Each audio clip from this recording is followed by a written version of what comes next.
Good evening, everybody. Thanks for sticking with us. This is our third session for the evening on the SAT and the ACT to take or not to take.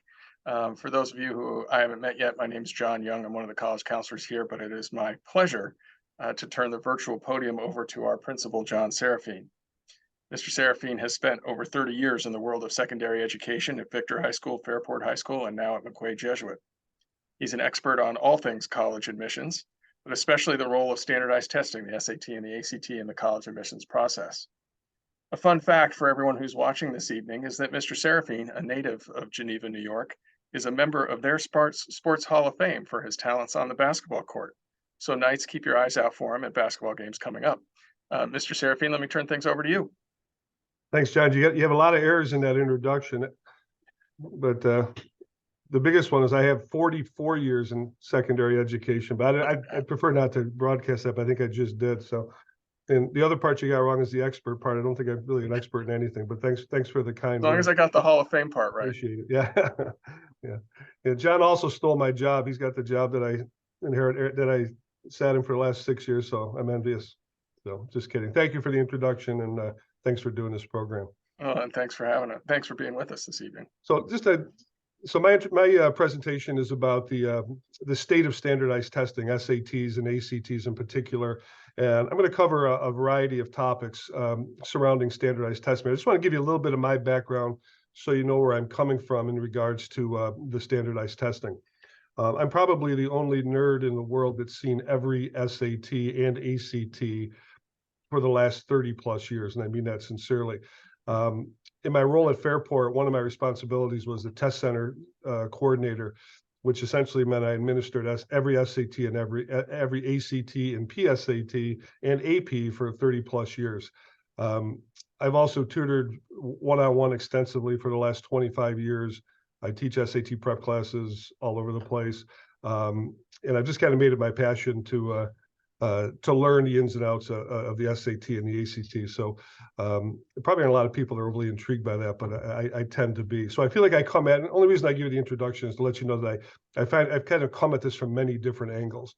And obviously in the years of college counseling, the importance of the SAT has fluctuated. The nature of the SAT and the ACT has fluctuated. And we're in a kind of a really weird environment right now where our kids are faced with this whole test optional phrase that kind of came about because of COVID.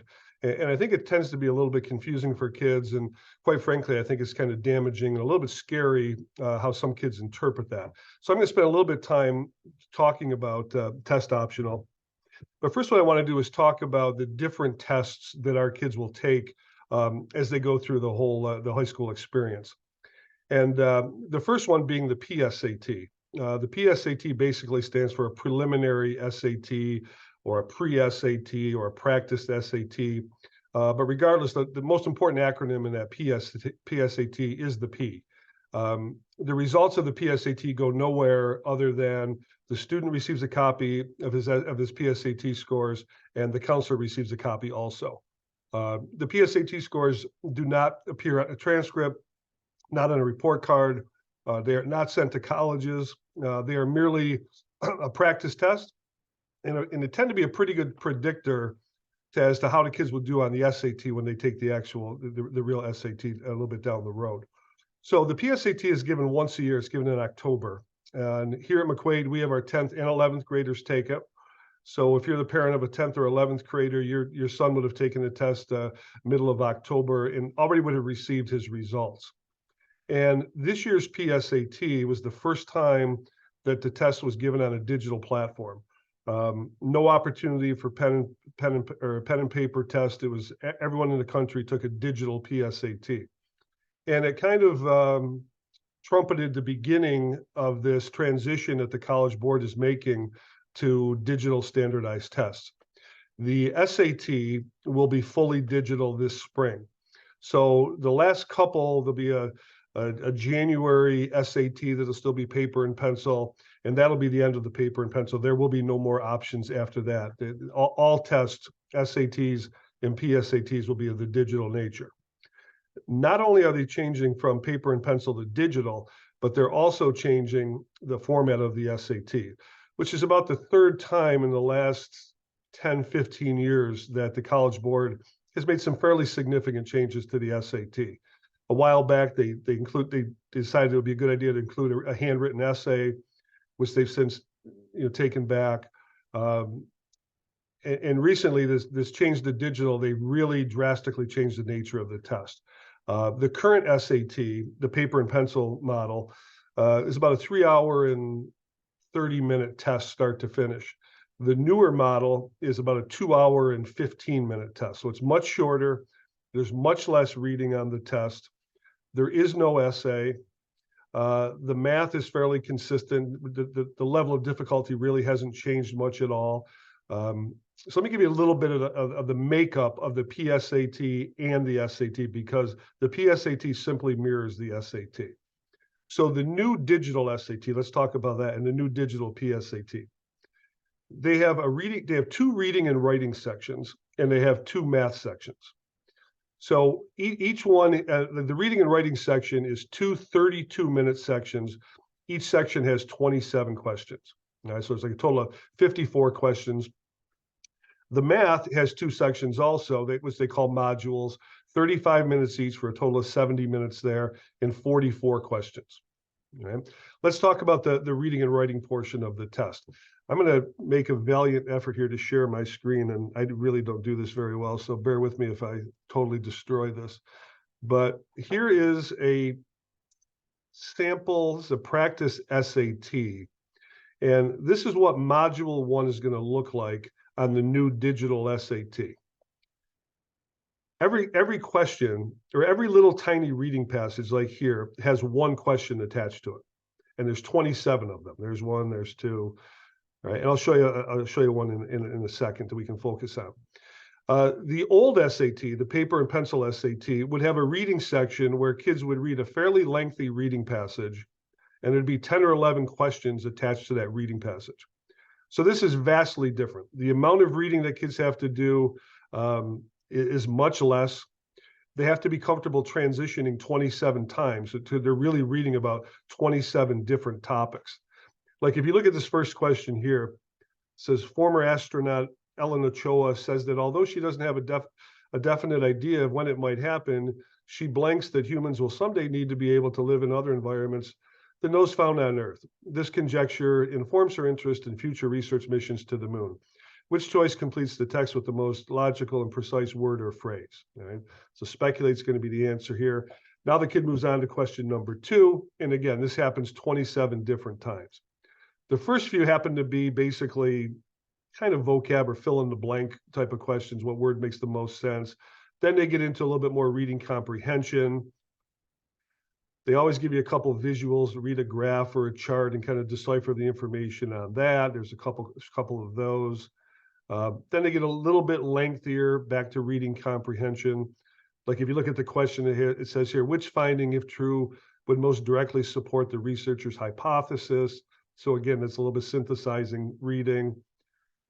The last several are basically grammar questions, where this question here is simply asking a student if they know how to use a semicolon or a colon. This one here seems pretty simplistic, the right version of there or its. So again, proper use of commas, proper use of semicolons, colons, etc. So here's my point on the SAT, the new SAT. The skill set that the kids need to prepare for is really no different than the skill set that they needed to prepare for the regular SAT. This test is highly, highly biased in favor of kids who read. It's as simple as that. People say all the time, oh, it's biased this way, it's biased that way. It's biased in favor of kids who read. Kids who are well-read tend to do well on this test. Kids who are not well-read are going to struggle because their language development is lagging. They don't have an extensive vocabulary. They're not really familiar with grammar concepts, and they have a hard time. So I said earlier, I've tutored kids one-on-one for probably 25 plus years. And oftentimes I'll tutor kids and, first thing I'll ask them, are you a big reader? And they're like, no, I don't read at all. I really don't read anything. And it becomes very apparent to them very quickly that this is going to be a challenge. All right. So, whenever I do an SAT presentation to parents, I'm usually doing it to parents of sophomores or juniors in high school. And I always say to them kind of in a wise guy way that if we're really, really serious about doing good SAT prep, we're not doing this in junior year. We're doing it like in 6th, 7th, and 8th grade, where I'm saying to them, you need to make reading important. You need to make growing your vocabulary important. You need to understand grammar rules. And the sad part of this is grammar instruction is kind of a lost art in high schools. No one really teaches it. I have kids who are in AP English classes, and they're like, well, I'm in AP and I'm getting a 95, and that's great. But if you haven't learned grammar, you're going to struggle on this part of the test. So when I tutor, the very first thing I do is I sit down with kids and I go through a list of like 20 just basic grammar rules. This will sound bizarre, but the single most frequently asked question on the SAT reading and writing part has to deal with the use of a semicolon. Most kids have no idea. Most adults have no idea how to properly use a semicolon. So it's stuff like that we have to deal with when you're preparing kids. But I just wanted you to see this is the new format of the SAT. Okay, 27 different questions. Right. So on module 1. So again, I told you I wasn't very skilled at this, but so now here's something else that's new about this test. This is what they call adaptive testing. Right. I lied. I said there's 27 questions. So adaptive testing means this. Kids are going to do, everyone's going to do module 1. And module 1 will have a total of 27 questions on it. Some of them will be considered easy, some will be considered medium, and some will be considered difficult. And they're going to get an equal blend of those. And there might be 30 kids sitting in a classroom on their computer. They're all going to have different questions, but they're all going to have a variety of easy, medium, and difficult questions. Depending on how well kids do in module 1 will determine whether they go on to module 2A or module 2B. Module 2A is going to be the more difficult one. Module 2B is going to be an easier one, right? Which kind of begs the question, like, is that really fair? So if I do well on module 1, I'm going to get a harder module 2, and that's correct. Where the fairness comes in is if you get bumped to module 2B, because of your poor performance on module 1, the score that you could possibly get is going to be capped. It's going to have a ceiling on it. So the kids who score well on module 1 and move on to module 2A, they're going to have the ability to receive a higher score. Hope that makes sense. All right, so that's a new thing here with the standardized testing and the adaptive testing. This test that you're seeing here is 2 hours and 14 minutes in length. Okay. And like I said, about an hour and a half shorter than the other one. All right, I'm going to stop sharing this because that's annoying. So that's the SAT. Right. The math part is very similar to the English. You're going to have 2 modules, module 1, and then module 2A or B. Same thing. Equal number of medium, easy, and hard questions. Determine how well you do on module 1 dictates where you go next. Math is basically algebra, geometry, and a little bit of algebra 2. So our kids who are in pre-calc or in AP calc, quite frankly, they're just getting further and further away from the material that they need to know for the SAT. And sometimes that's a problem. So oftentimes kids are going to have to go back and review and learn some of those algebra and geometry concepts that they haven't seen in a couple of years. Okay. So that's the new SAT. And the new digital PSAT is exactly the same. It mirrors it identically. It's a little bit less rigorous, but the same format, same length, in all digital in nature. Okay. So if you're the parent of a junior, let's say, your son is most likely going to take the SAT the spring of this year, either March, May, or June. Those are the 3 test dates in the spring of junior year. All 3 of those test dates are going to be this new digital test. If for some reason they want to avoid the digital test and they say, I want to do the old paper and pencil test, they have one more opportunity to do that, which is in January. I don't know if there's any pros or cons to do that. Totally up to the kids. But the PSAT that they took in October was the digital one. So it kind of makes sense to me that that's what they've kind of already seen. It makes sense for them to do the digital SAT. Okay. Let me move on to the ACT. Right, now, the ACT 15 years ago was kind of like a little sister to the SAT. especially here on the East Coast. It wasn't that significant of a test. Most of our kids and most of the colleges in the eastern part of the United States focused on the SATs. The last 3-4 years, more kids in this country have taken the ACTs than have taken the SATs. And quite just about every college in the country now will take either or SAT or ACT. And it becomes a little bit of a strategy as to which one do you take? Do you take both? Do you take one or the other? My advice to most kids is to take both at least once. You know, and you might take the digital SAT and the regular ACT and find out that, God, the ACT was much more to your liking than the SAT, then just stick with that a second time. But I do think it's a wise idea, not the most popular idea for kids, but I do think it's a good idea to take both of them at least once. Okay. The ACT is a paper and pencil test that they're converting to giving kids an option where moving forward with the ACT, you'll be able to select whether you want to take the old paper and pencil test or if you want to take the test on a digital platform. And again, that's totally up to the kids. But they're not making a drastic test to the format of or drastic changes to the format of their test like the SAT is. So if you choose the digital ACT, it's going to be the same exact test, same exact length as the paper and pencil ACT. All right, that's the difference between the two. The ACT people are sitting in a pretty good position because essentially what they're saying, and you got to keep in mind that the SAT and the ACT are business rivals essentially for dealing for a market share of kids test taking. So the ACT is kind of resting their laurels on, look, we don't keep changing our test every 3-4 years. We're comfortable with what our test does. We're sticking with it. It's static. It does what we want it to do. And, you know, I think they have some merit there. I was interested to see once the SAT made this drastic change, would the ACT follow suit?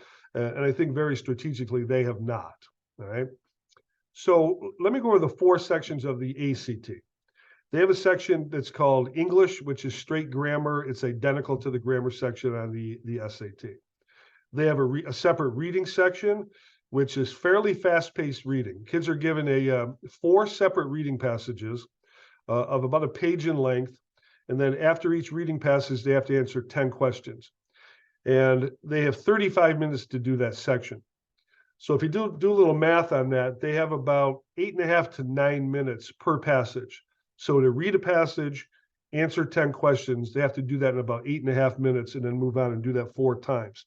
So kids who are, quote, slow readers, whatever that means, they tend to have a hard time on the pacing of the reading section of the ACT. So that's something to be mindful of. They have a math section on the ACT also. It's 60 questions in 60 minutes. The questions get progressively more difficult. It has a little bit more advanced level math on it, I think, than the SAT does. But again, still predominantly algebra, geometry, a little bit of algebra 2, and a little bit of trig sneaks into that also. The major difference between ACT and SAT is the ACT has a science section. And it really could be called a reading section, because essentially what it is another reading section that, oh, by the way, happens to be about science. And it's, can you read and interpret graphs that happen to be about scientific topics?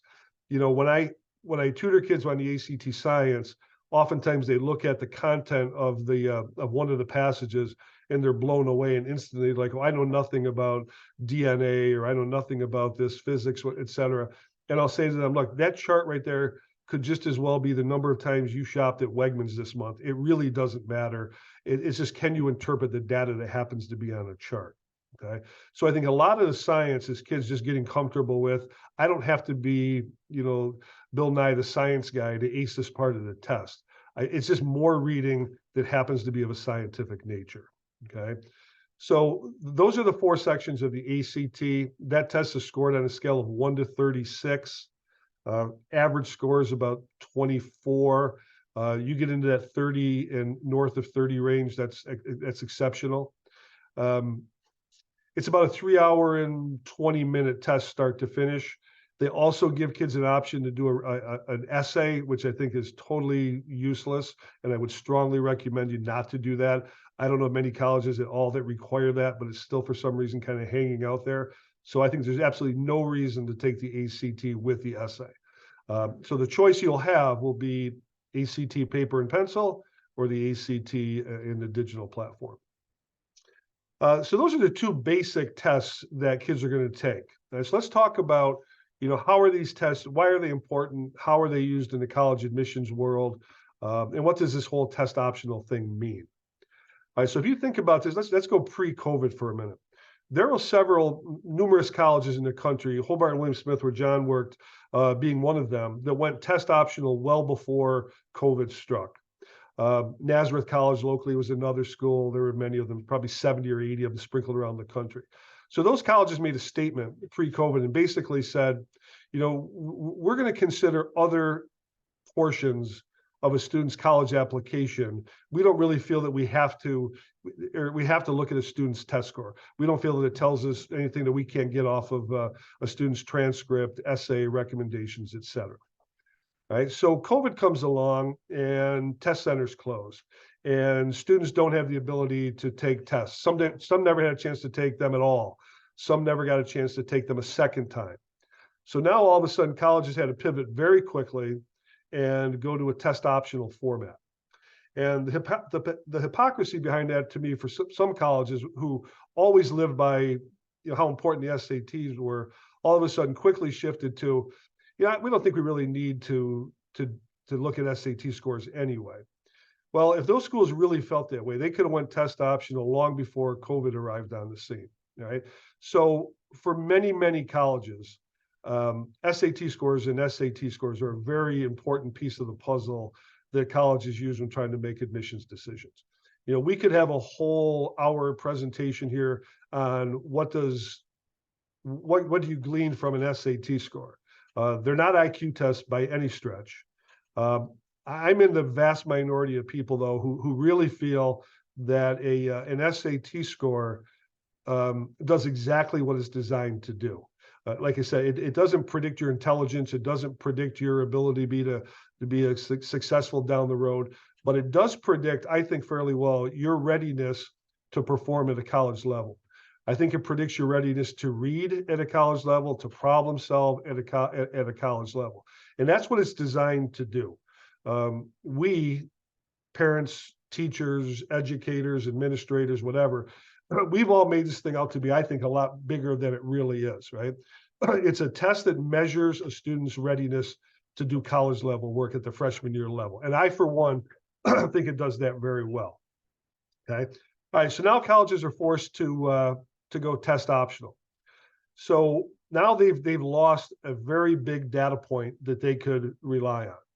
So if I put John Young's hat on and say I'm sitting behind the admissions desk at Colgate or Hobart, where John used to work, and he's reviewing applications, he's looking at a variety of things, right? He's looking at the strength of a student's curriculum, the rigor of a kid's coursework, the type of high school the student attended, that student's academic performance, letters of recommendation, the handwritten essay, student's level of interest, all those things. But one of the pieces that we've taken away now is that standardized test, right? Standardized being the key word. So kid from McQuaid Jesuit submits a SAT score to John when he was at Hobart and has a 1400, and a kid from Topeka, Kansas submits an SAT score of 900. I mean, we could argue forever about what that means, but the reality is that the kid from McQuaid did a whole lot better on that standardized test than the kid from Topeka, Kansas, right? I think you have to take a step back even further to really understand the importance of this. And I'm sure John would, or at least I hope he would concur with me, that transcripts are really hard to decipher from school to school. And if you break it down even further, I think even within the school, they're hard to decipher. So give me an example. When I was at Fairport, we graded on a straight numerical 1 through 100 grading scale. None of our courses were weighted. So if you took AP biology and got a 91, that was what you got in your transcript, a 91. Here at McQuaid, we're straight numerical 1 through 100, but our grades are weighted. So if you take an AP class here or an advanced level class here, your grade is weighted 4% in those classes. Pittsford for years was on a straight alpha system. There are schools in the Rochester area that are on a 4.0 scale. Some are on a 5.0 scale. Someone COVID hit went pass fail, which tells you nothing. So my point is, it's very, very hard to interpret transcripts. So a 92 out of McQuaid might be grossly different to a 92 GPA from this kid from Topeka, Kansas. Two kids from McQuaid Jesuit may apply to Hobart and have 92 averages. They may be grossly different because of the courses that they've taken. So my point is, transcripts are very, very difficult to interpret. SAT scores are very simple to interpret. It's a number, right? I always use the analogy. It's like my daughters were soccer players, and I'd say, when you're recruiting a kid to play soccer, they can say, hey, my daughter scored 85 goals. And like, oh, that's fine, but that doesn't really tell me anything. I don't know who she played against, her level of competition, et cetera. If you're a swimmer and you say, well, I swam the 100 free in 30 seconds, it doesn't matter if you're in a big school, a small school, it is what it is. So I know it's a stupid example, but the point I'm trying to make is an SAT score, it's called a standardized test for a reason. So we remove that data point from college admissions officers, which quite obviously has put an extra emphasis or importance on the transcript, the letters of recommendation, your personal essay, your level of interest, all those things that are non-numerical, that are kind of the intangibles, or maybe not the quote academic part of your application, have grown in importance. Right? So if I'm a 16-year-old high school kid and the world screams at me as I'm getting ready to prepare for colleges that, hey, these tests are optional, I'm opting out, right? It would be like if my mother said to me, hey, making your bed is optional. Like, you know what? I'm probably not going to choose to make my bed. So that's my fear. Kids hear test optional and they say, oh, these aren't important, I'm not going to take them. No one's lying to them when they say that they're optional, because they are optional. They're not mandated. You don't have to take them to apply. But the reality is, if you don't take them, there's something missing from your application. And I think oftentimes the assumption is, and maybe I'm wrong here, but this is how my little brain works. Like, the assumption is kind of like, well, if you didn't submit them, there's probably a reason why you didn't submit them. It's probably because you didn't do very well.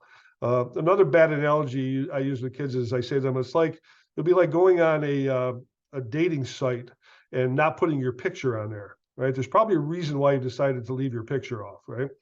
So I worry about that a little bit. And I think when you don't submit your score, you leave a little bit of guesswork to the college admissions person. Maybe you took it, maybe you got a 1200, you don't think it was good enough. The college admissions people, they don't know if you got a 900. They have no clue. You just decided not to submit it. Right? So here's my take on test optional. I would encourage kids to take the test, both of them, SATs and ACTs.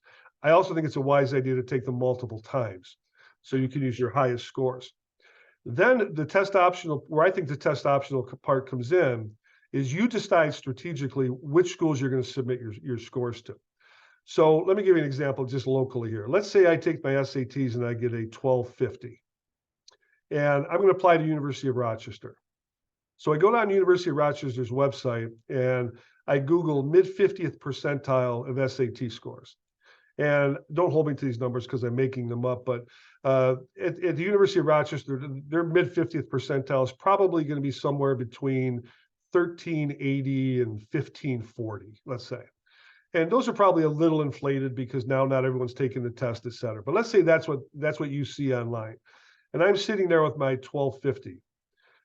I'd probably be kind of foolish to submit my score when they're telling me I don't have to, right? If I'm falling noticeably short of the low end of their mid-50th percentile, I probably don't want to submit my scores, right? Because if you do, and they're looking at them and saying, we gave this kid an out. Why would he want us to see them? They clearly don't fit into what we're looking.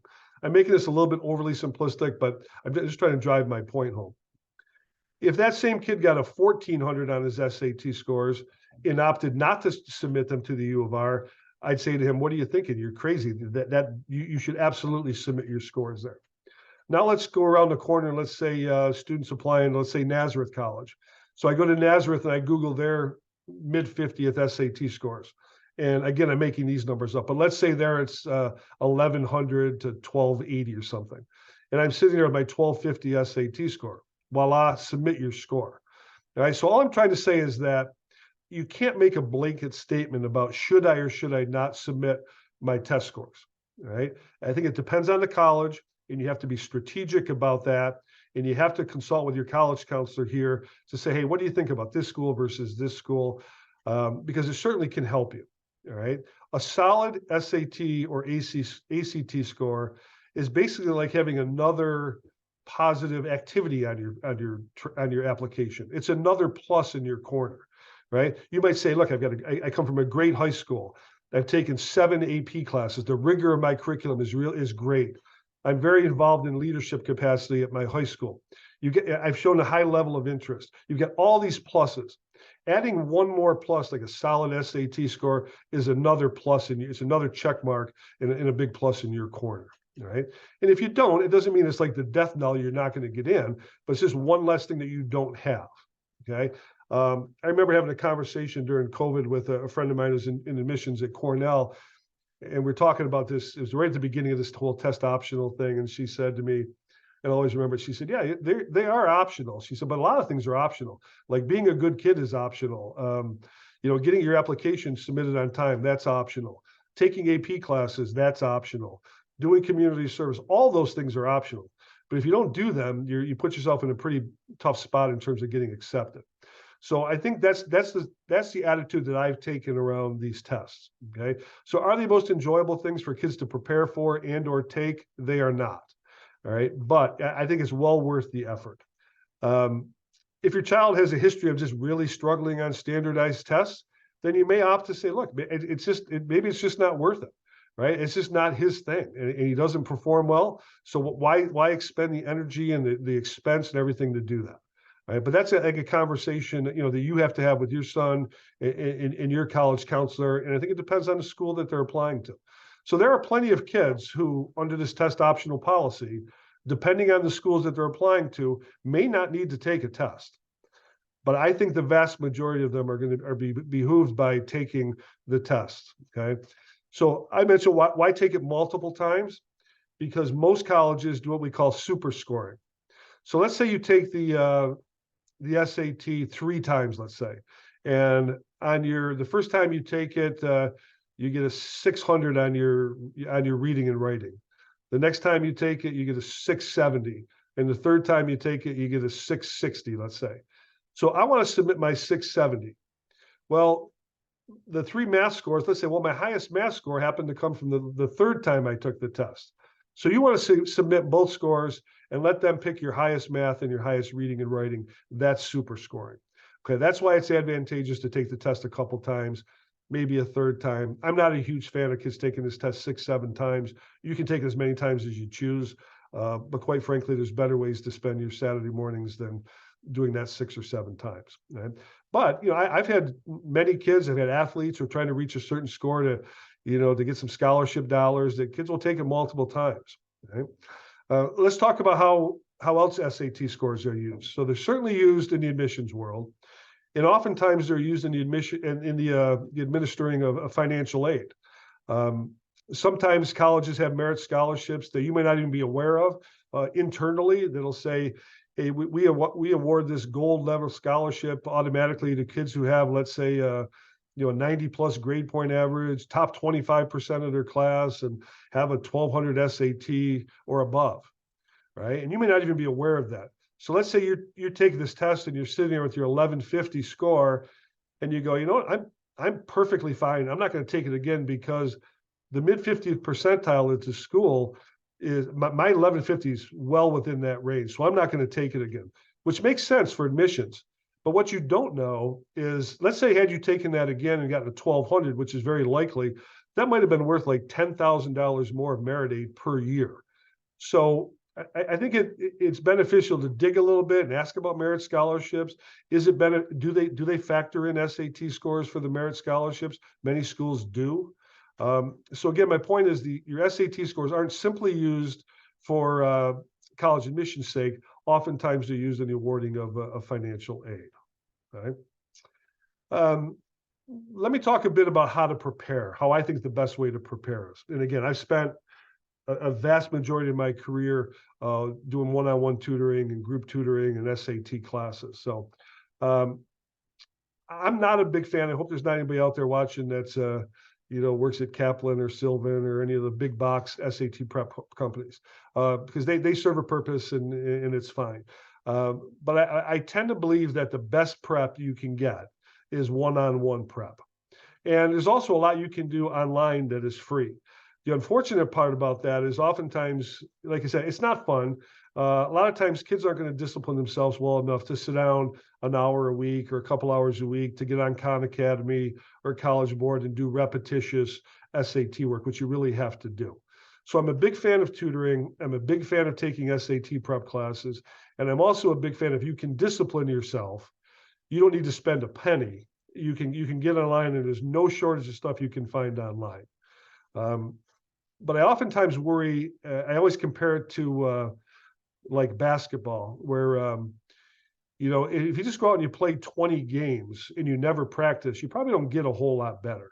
And that's my fear, like in this SAT prep camp. SAT prep world. Kids are taking a lot of practice tests over and over and over and over and over again, but they're not learning the basics to help them improve. Like if you don't know these 20 grammar rules I talk about, you're not going to do well on this test. You could take it 100 times and you're going to keep hitting your head against the wall this over and over and over again.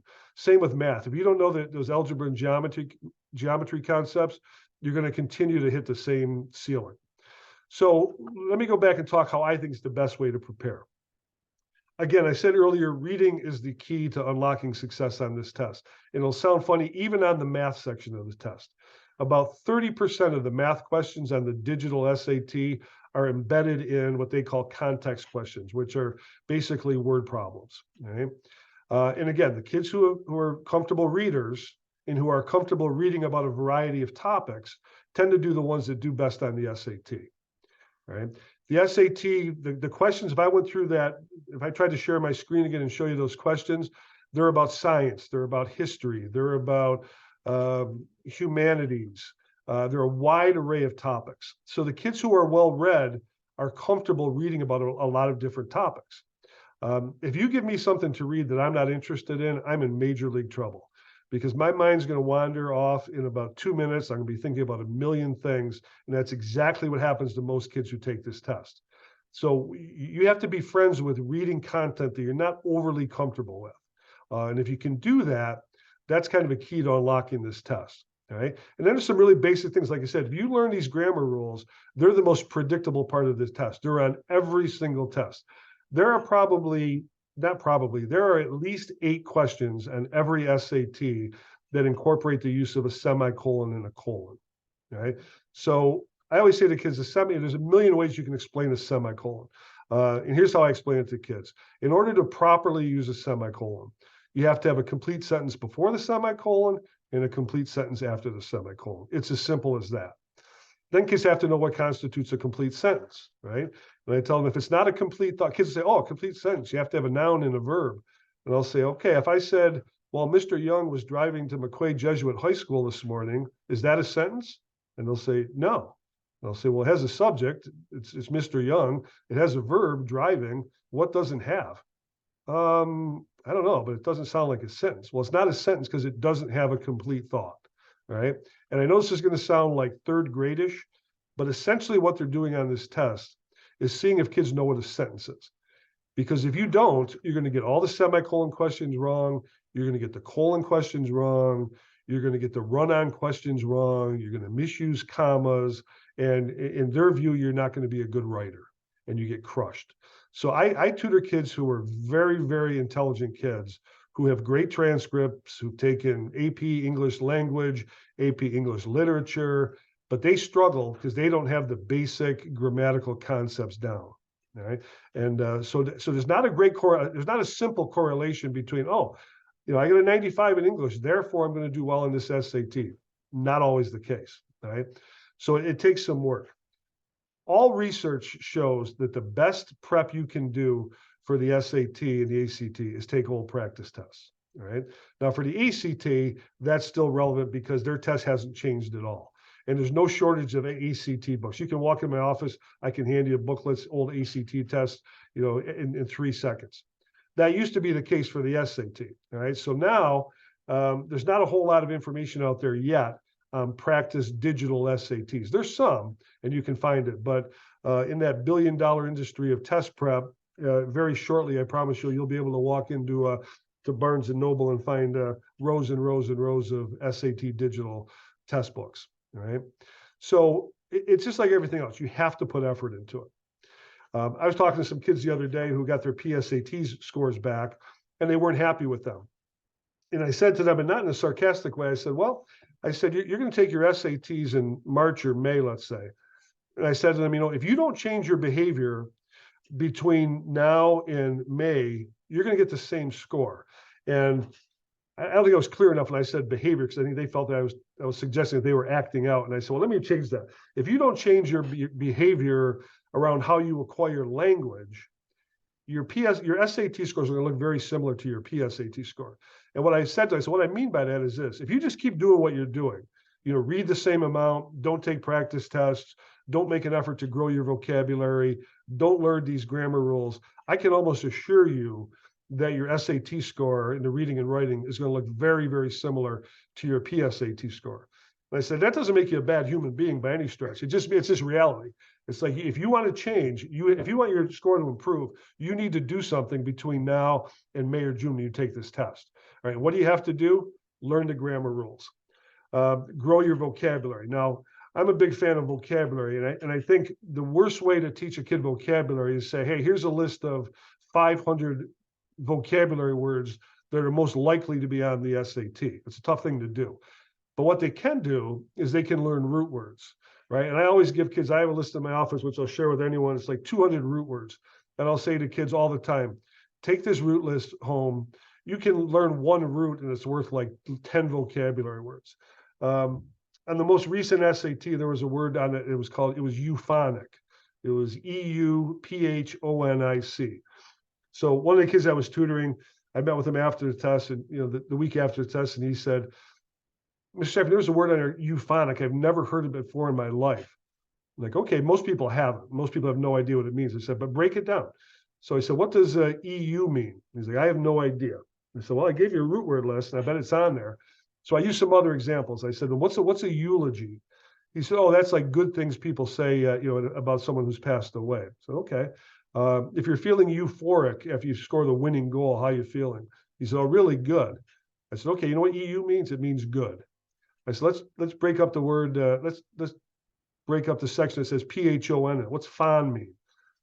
Like telephone, the symphony orchestra.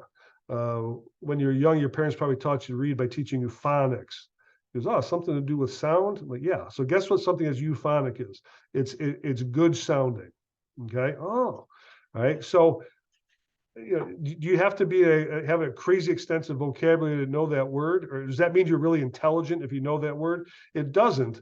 But what the test makers kind of assume is like, okay, if this kid happens to know what euphonic means, he probably knows what a lot of other words mean. It would be like if I asked John, I said, hey, do you know who's the third baseman for the Cincinnati Reds? And he says, oh, yeah, it's so-and-so. I'm a huge baseball fan. And I have no idea who that is. But my point is, if he did know that, I could make the assumption that, well, he probably knows a whole lot about baseball. Right? And that's sort of what they're doing on this test. All right. So root words it's a huge shortcut. And you can grow your vocabulary in a hurry learning root words. Is that a ton of fun to do? Probably not. You're probably not going to hear your son on the phone calling one of his buddies and say, hey, you want to have a root word party Saturday night? Come on over. We'll see if we can knock out 100 root words. Probably not going to happen. But if you're very sincere about improving on the SAT, that's something you have to do. Grow your vocabulary, read about a lot of different topics. I would always, for Christmas, and put in my kids' stocking, I'd go to Barnes and Noble and I'd buy The Economist magazine, which is I can still see the smile on their face when they open their stocking and go, oh my God, Dad got me The Economist again. How exciting. Well, The Economist and Wall Street Journal and New York Times, that's where the College Board, that's where they get their material for their questions. So I'd say in the New Yorker, and so I'd say to my kids all the time, you want to improve? Read a couple articles out of the Economist magazine. That'll help you, I swear. So great Christmas idea. You got like 20 shopping days left. There, Barnes and Noble, you can find them. There's not a big run on them ever. They're very easy to find. All right. What else do I need to tell you? John, any questions for me that you feel like I've missed? No, actually, I am in 100% agreement. Having sat on the other side of the desk, I think the big takeaways here are, you're going to take these tests and prepare for them like you would any test. The more you prepare, the better you'll perform. And what's nice about some of the moves on both tests is they're all skills that you can use in life. Knowing those grammar rules will only help you be a better writer, a better reader. So there are things that'll help you in the end. On the college side, I'm a little cynical when it comes to the admissions process. And I think those students who submit scores that are within a mid 50% band or even above it are helping themselves dramatically when it comes to getting a positive outcome. All right, thanks. I just want to go back and just kind of reinforce this test optional concept one more time, because I know it's confusing.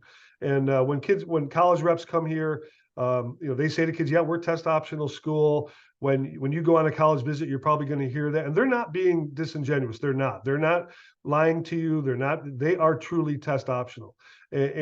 But like I said, I think taking the test is just one more plus that you have in your corner if you're able to submit it. Right? And you have to put time into it. It's just like anything else. If you want these tests, kids can do better on these tests. They can. They just have to put time into it, and it has to be consistent. I always use a stupid analogy. I say to kids, "Look, if I get my PSAT score back in November, I don't do anything, and I take the test in May, it's going to look a whole lot alike." I say it's just like if I decide tonight I'm going to try to get myself in shape, and I go to the gym and I work out for 2 hours, and then I don't do anything again until next June. When June comes around, I'm going to be that same overly out of shape guy that I was back in November. So it's got to be something you do with consistency. You have to make it important. You have to make it a part of your world. It's almost like taking another course your junior and senior year if it's done well. We offer SAT prep classes here at McQuaid, fall and spring. They're valuable also. Like I said, you can walk into Barnes and Noble. There's rows and rows and rows of books. You can find a lot of good stuff online. If I was going to endorse anything online, Khan Academy, which partners with the College Board, it's free. It's really good stuff. Kids tend to think something free must not be very good, but it's very good. Right. And so if you want to do something and not spend any money at all, it's a great place to go. All right. So John, thanks thanks for for all having your me. Yeah, this was terrific. John, thanks for all your advice. I really appreciate it. Appreciate it. Thank Uh, you. and I hope everyone will stick around and join us tomorrow night. We've got a whole nother wave of sessions coming, and I hope people found this useful and instructive as much as I did. Thanks, John. Thank you. Appreciate it.